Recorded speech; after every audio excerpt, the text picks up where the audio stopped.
Well, the devastation left in Fiona's wake has renewed the conversation around extreme weather due to climate change and how prepared we are for future events. So for more on this, we've reached out to Joanna Eyquem. Now, she is a managing director of climate resilient infrastructure at the Intact Centre on Climate Reduction. She joins us from Montreal. Joanna, thanks so much for your time. Good morning. Let's talk about this. We are seeing the images. Aaron was describing the sort of damage to infrastructure and insurance, et cetera. As you watch this all unfold, what goes through your mind? I think I watched the kind of forecast coming through with a mix of obviously dread that this was going to happen again, and kind of a feeling of inevitability, because these kind of extreme weather events is what has been predicted and has been on the cards for many years now.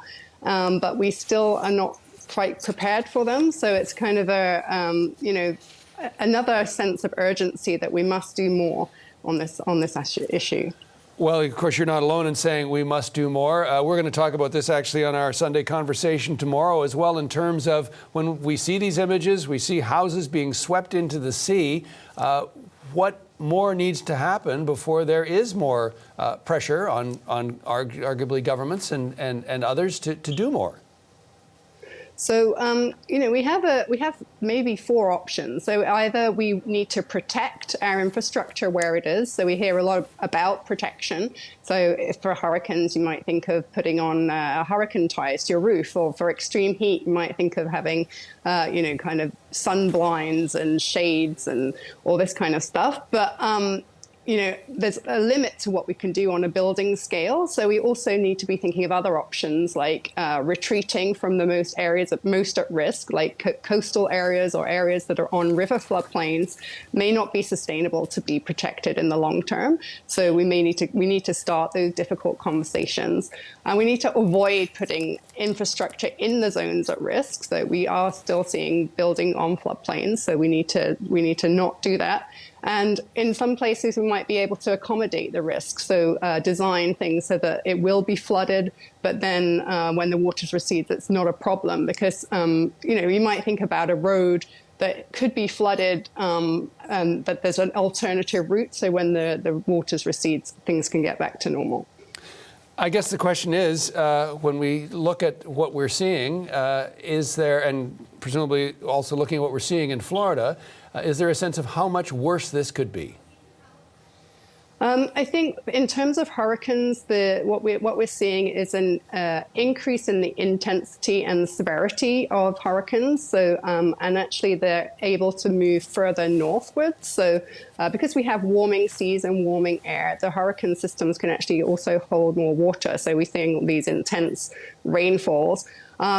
They're also moving slower, so that means that they hang around at one location for longer, doing more damage, but not necessarily more frequent hurricanes, but definitely more intense. And obviously we're focused on hurricanes at the moment because we've just experienced this, but we shouldn't forget the heat domes, the terrible flooding from BC, and the wildfires. We tend to focus on the disaster that's just happened, but we need to focus on floods, wildfires, and heat in Canada. We've seen people, in some cases, surprised that some of this is not covered by insurance. Is this something that the insurance industry is going to have to look either closely at in terms of how they inform the public, or in terms of pressuring governments to perhaps do more, whether it be zoning or mitigation, et cetera? So this is definitely a big area of concern for the insurance industry. There's actually a coalition called Climate Proof Canada that is trying to advise and provide input to the National Adaptation Strategy at the moment, so that we have targeted actions to reduce risk. And obviously, we're at a normal year at the moment is something like $2 billion in insured losses.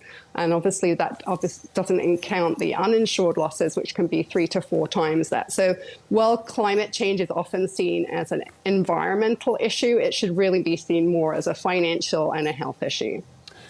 Governments, presumably, looking to a large extent after our finances and our health, should we be expecting more from governments at every level moving forward? Yeah, so at the moment, we're in the development of the National Adaptation Strategy at the federal government level, which will be unveiled at COP27 in Egypt in November. So we are hoping that that contains some kind of targeted, defined, and measurable actions for the next 5 years that we can really start to generate progress in Canada.